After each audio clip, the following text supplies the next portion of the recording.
As soon as a lion roars in movies, we hear it sound like this. But in reality, this is not the lion's real voice. It's actually an edited voice, because a real lion's roar sound something like this.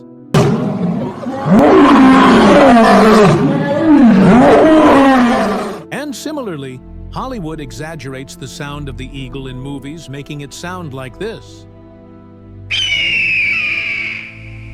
But in reality, it sounds like this. Also, as soon as a T-Rex roars in movies, we hear it sound like this. But in reality, it's something entirely different. Its actual sound is even more terrifying than the one shown in movies.